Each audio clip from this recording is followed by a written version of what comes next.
speak to it too much, but in this case, instead of a striated system, we wanted an absolutely smooth system, knowing fully well that it had to be made out of parts. That even if it's smooth, it needs to be the result of aggregation.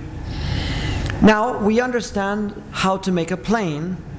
We also understand how to make an arch out of slightly making each one of them angled. And this is a kind of paneled version of that. We also know what it would be to make straight panels with one customized curve version and then another straight one here.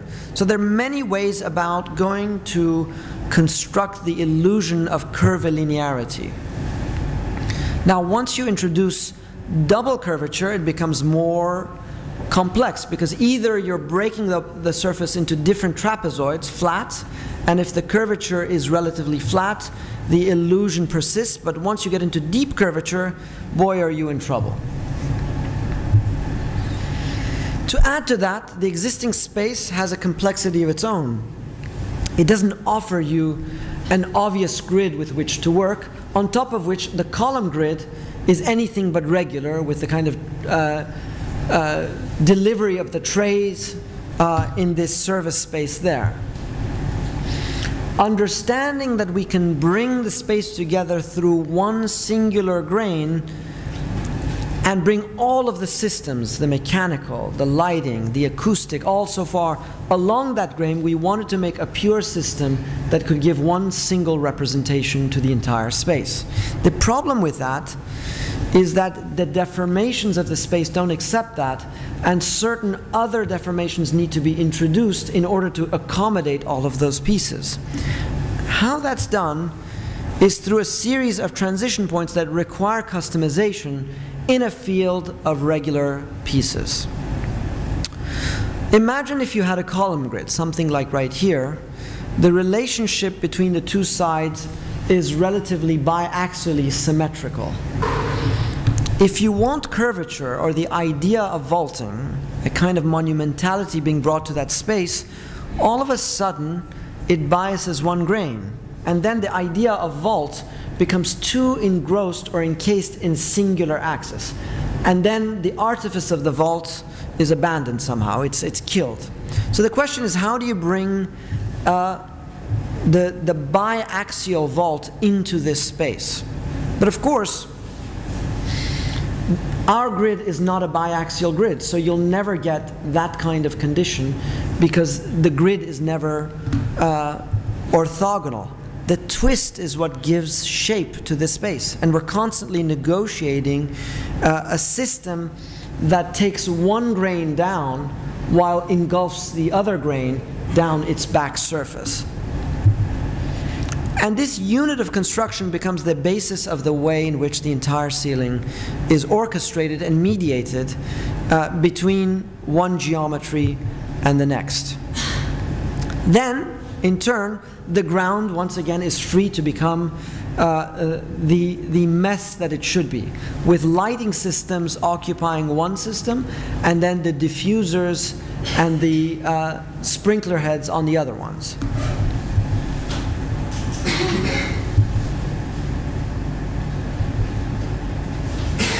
The construction of this piece then yields the different panelizations. Within these panels there is Venetian stucco, there's flat plaster, and then there's acoustic plaster. So in fact, a slight pixelation is introduced into an otherwise smooth field.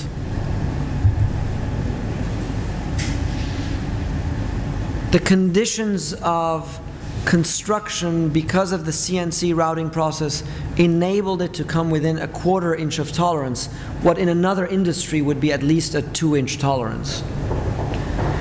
It also enabled us to bring those systems to a blade's edge on the end. In other words, the dimension of the lighting and the other systems are quite wide, but are able to be brought to a thin edge at the edges that they look down over the curtain wall, reminding ourselves of the sensitivity of the site overlooking 9/11.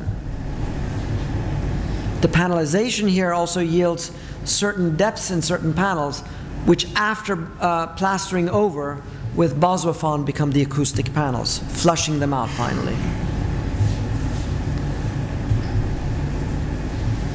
the sum total of which is trying to create a public space in the sky, a monumental space, the kind of space you would perceive under the vast bridges of the Brooklyn Bridge or some of the other monumental infrastructure of New York, the kind of colossal scale that New York is associated with. On the technical side then, where the servery is, it's really a space of service. So the complete opposite tact is taken. A flat ceiling with, again, a perpendicular striation, and then the massive services, in a way, are suspended down from a kind of luminous void to put all of the vents and the exchange valves in there.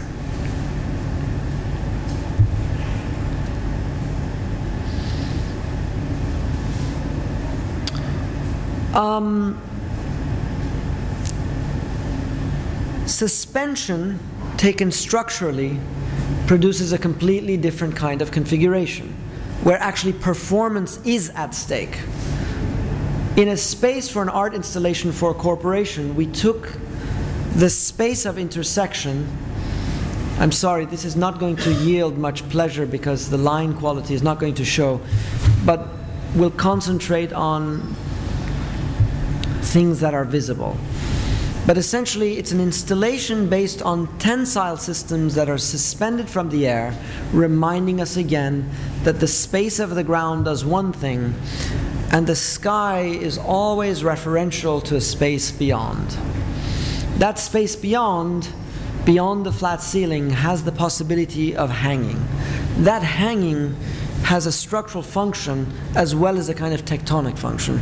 Its ornamental potential is a surplus that is yielded on top of what it can do.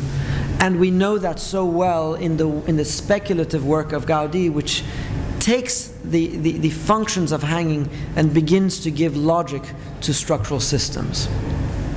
Indeed, we worked with that to produce conditions of suspension that yield structural distortions and spatial distortions once they're suspended from each other. In doing so, they produce a structural system that is orchestrated with a relationship of the circulation that happens underneath it. In turn, imagining a halo above that in a way is referential to those clouds above, whether taken through actual representations or visual ones, it is a space in that corporation that is about the sky above. I'm sorry that you cannot see it, but there is actually a beautiful line quality in this particular slide. The effect of the space above acknowledges the triaxial geometry there and inverts the structural principles into a suspended shell.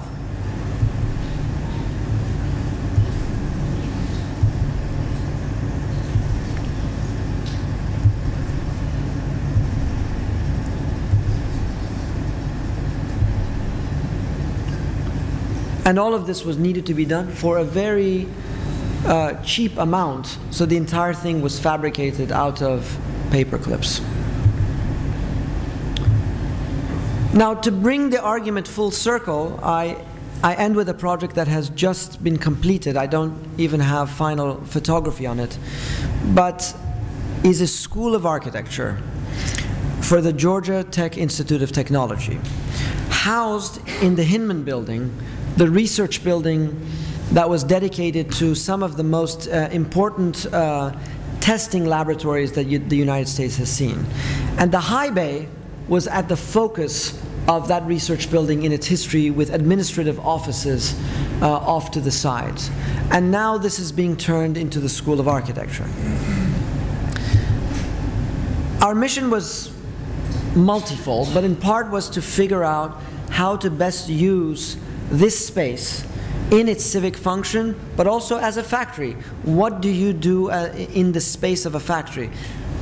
I'm not going to preach to the converted. You already know what you're doing here, but most schools of architecture are not like IaaC. So the model, in a way, from which this evolves is very much what you see out there.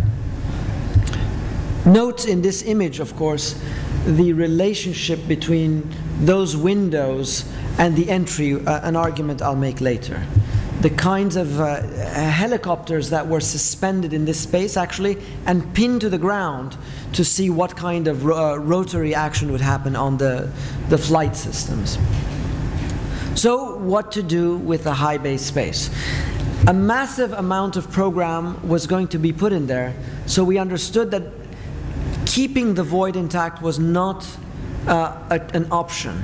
We had to almost fill that void.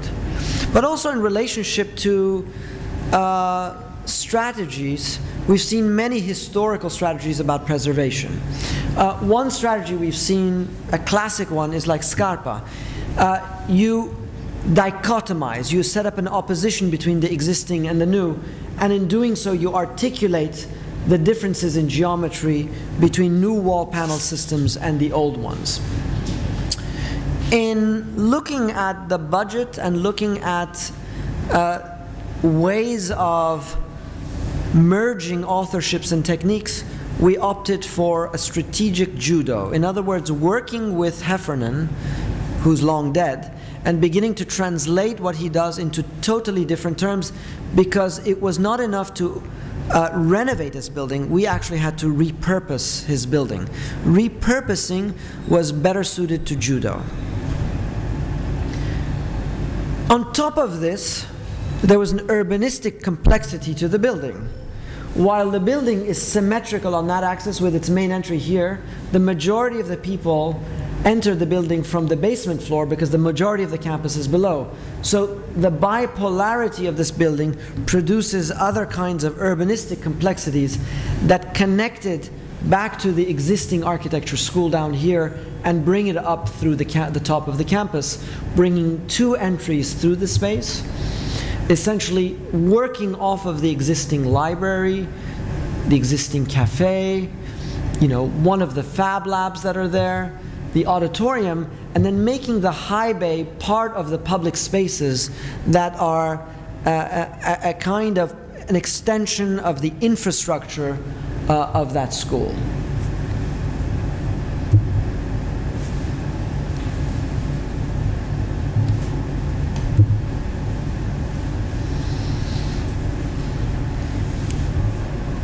The blocking of these windows made it impossible from the entry to engage within the high bay. So one of the first things we did was to open up that view once again and get a peek from the public perspective, even if you're not walking into the building, at what lies beyond. A kind of monumental civic interior, in a way encased with a new window that is suspended outside of the existing frame.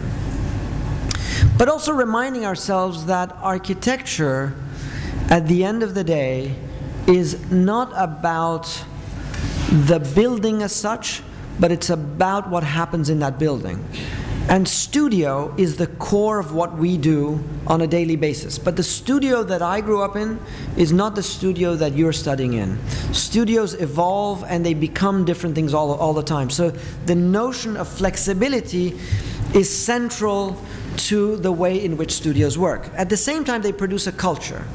A culture of studio requires support spaces right now of printers, shops, and so forth, of research.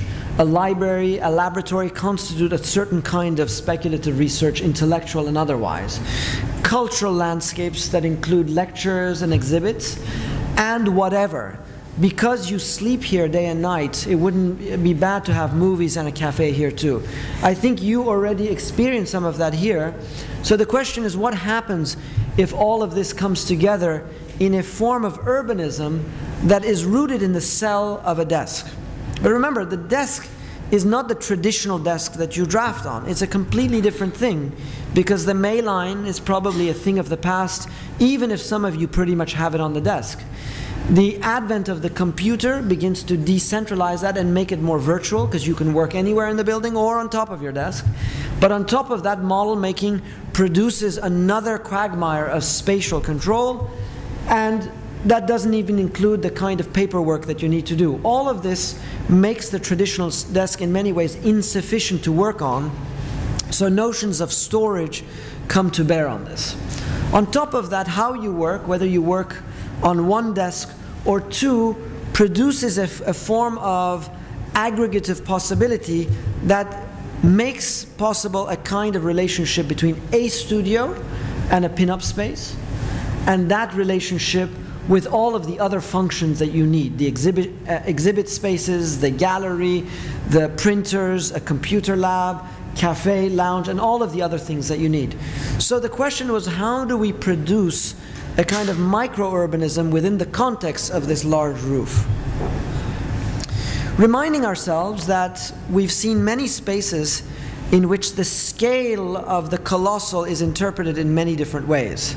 And London's Tate has radicalized this in many different aesthetic venues, making urban landscapes on the one hand as well as celestial ones on the other. After a basic analysis of the program, it became clear that we had to stuff the building with an entire new building on the inside. In other words, a huge figure had to be, a minimum of a huge figure had to be introduced on into the interior of the building. So we understood that one of the challenges is not about preservation, but it's about intervention. And this new building had to house more students, more desks, more everything.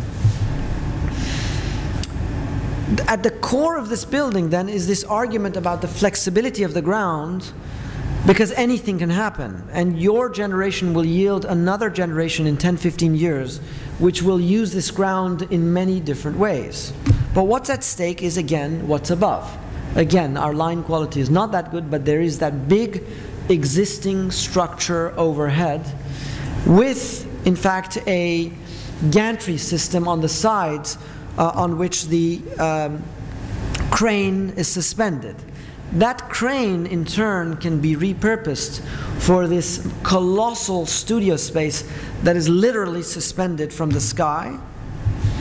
In turn, a second means of egress is introduced on one side of the building, activating the southern side with a spiral staircase, and a new lighting system is suspended below, while also being able to be retracted above so that large installations can be built here.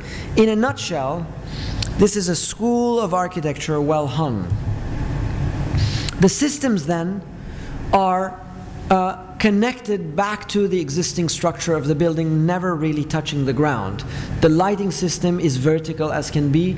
Even the spiral stair touches the ground only in one point, and a huge retractable door opens up the colossal space of production to the space of exhibition and crits to the southern side, with the figure of the spiral stair in a way being enveloped in a mesh sock on one side of the building, within which a kind of filtered view of the factory of production occurs.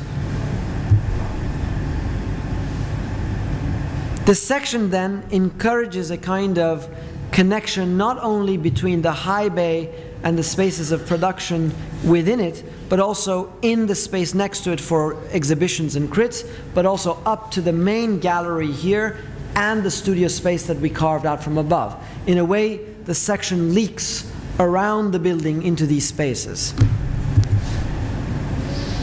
In turn, another connection is made from that tray down back to the ground and connecting to the spiral stairs. So the infrastructure loops around to make a full connection to the building, and the spiral stair touches the ground on one landing, a kind of pad that acts as seating for the crit space on this side.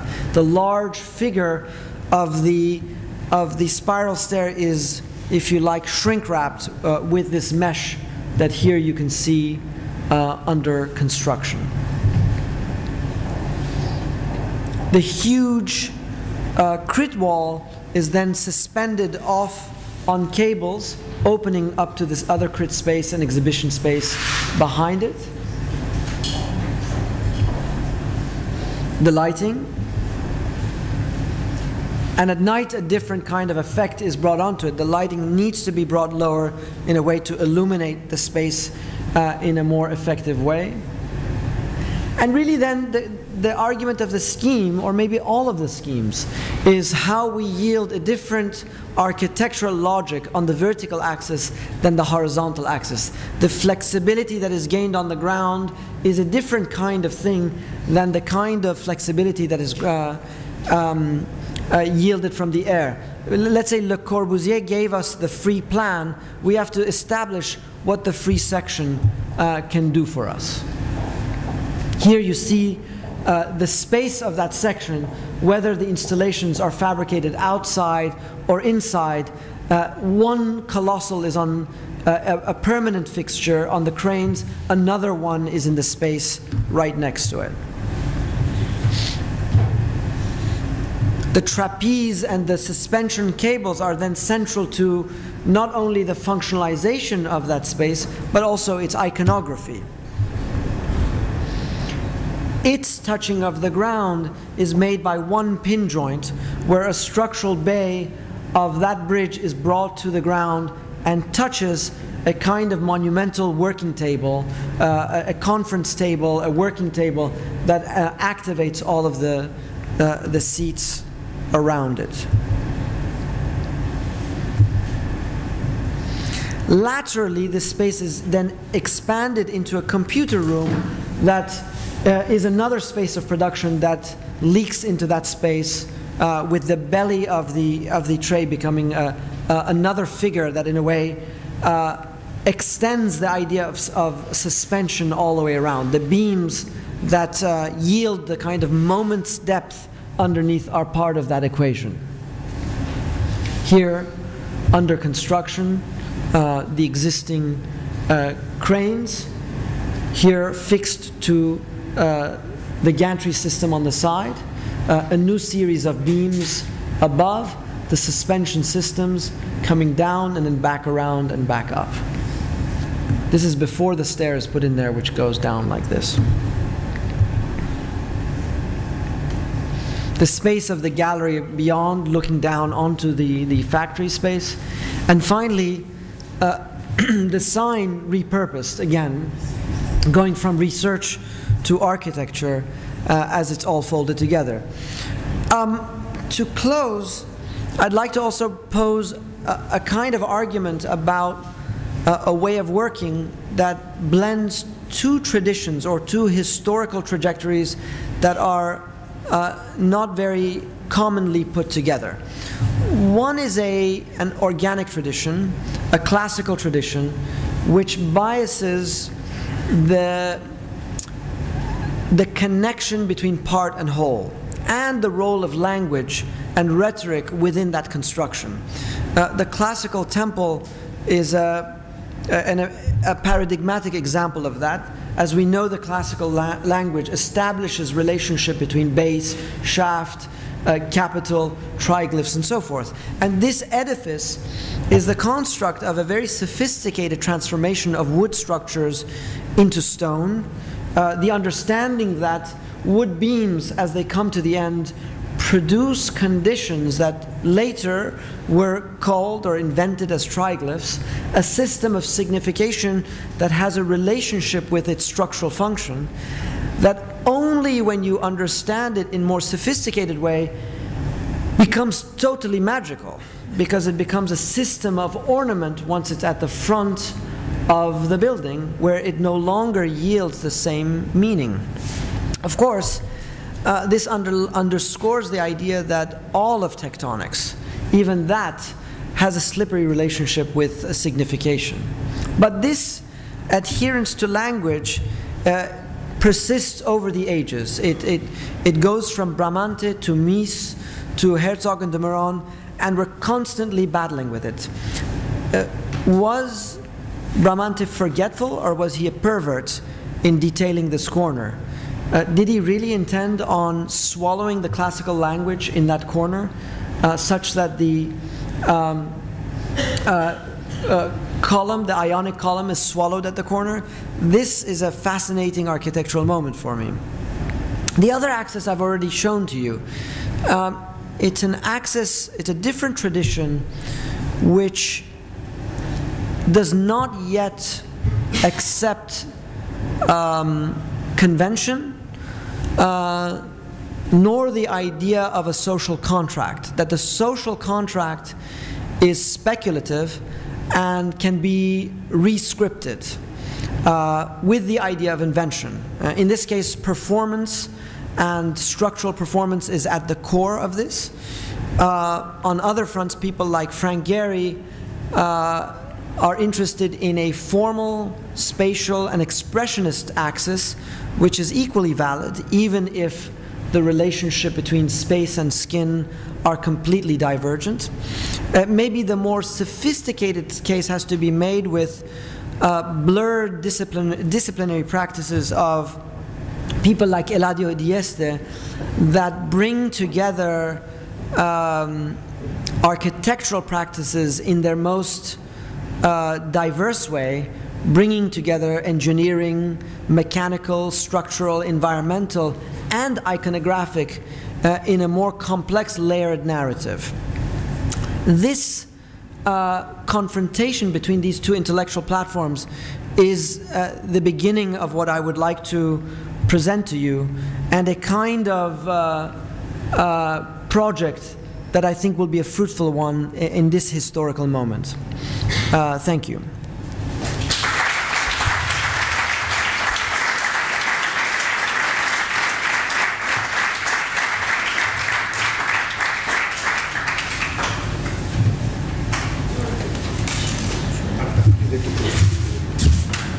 Is there any question for Nader? It's a great opportunity. Did we have lights? No? Anybody? Okay, so I'm going to do one. Okay. No, I thought the talk was absolutely fantastic, really, really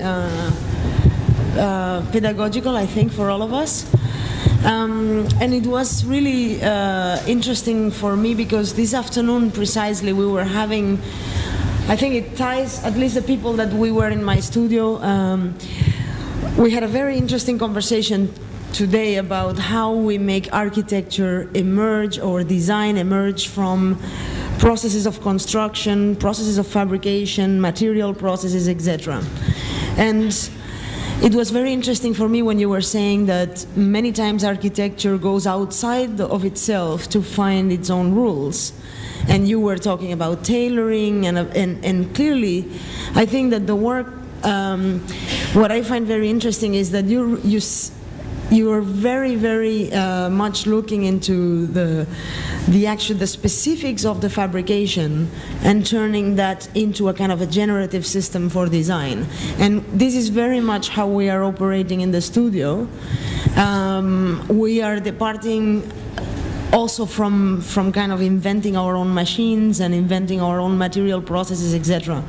That when we do so, and this is where I want to go, what happens is that the question about geometry becomes sometimes very controversial, because as soon as you start working with materials that do not have a geometrical behavior, like phase-changing materials and others, we come to a point where actually the way that you've been showing so rigorously that you go about specific geometric logics and specific ways of dealing with material production are no longer that possible, let's say.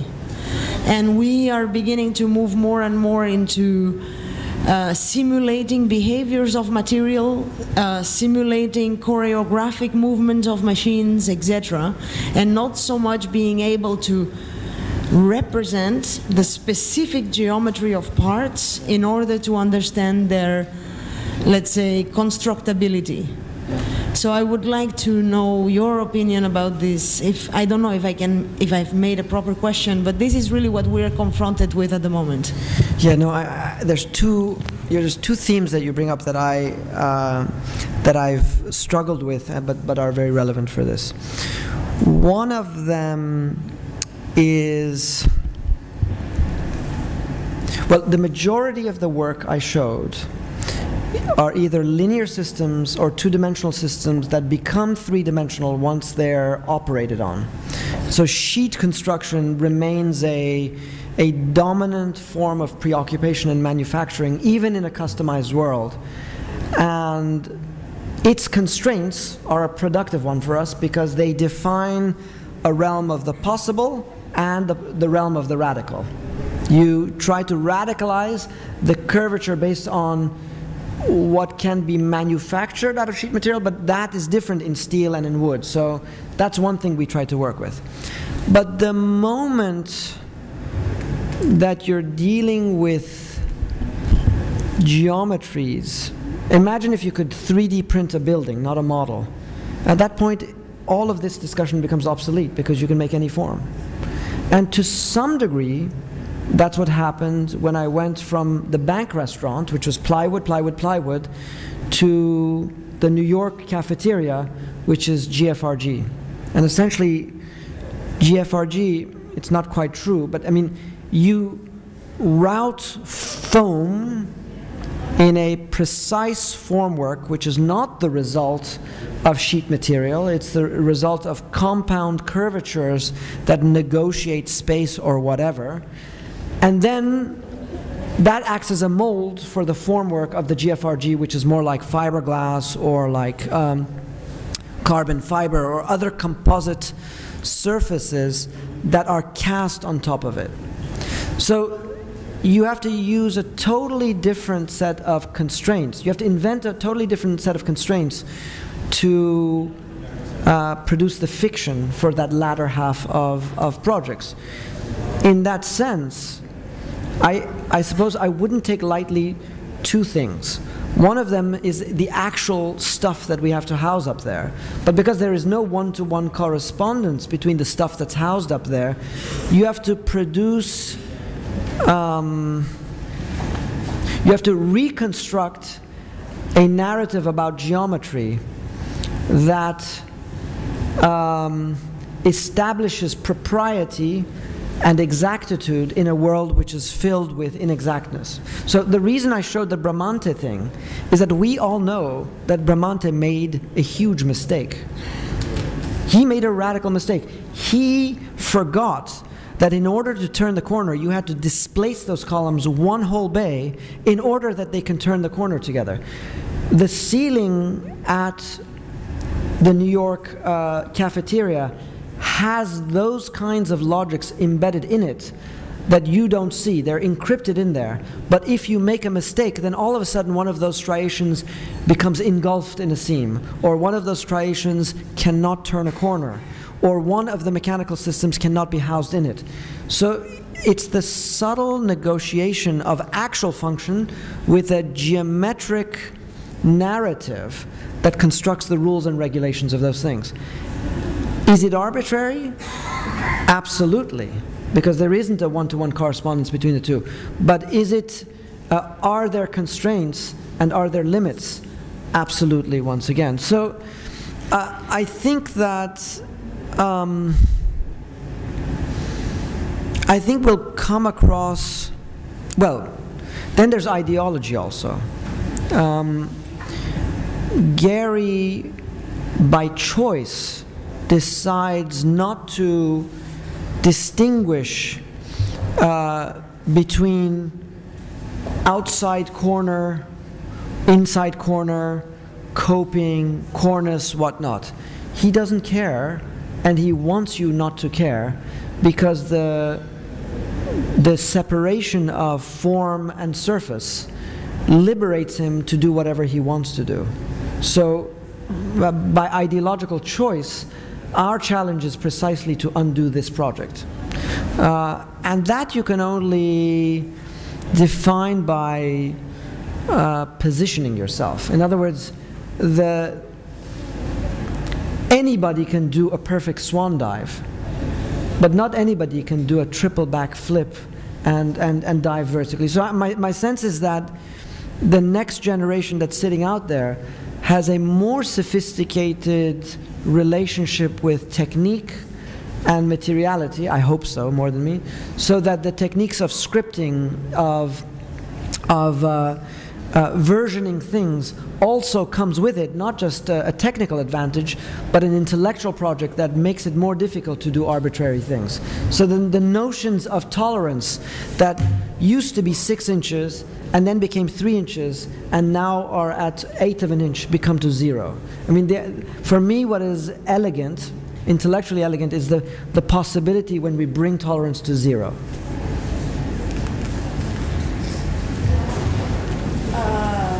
Any other question?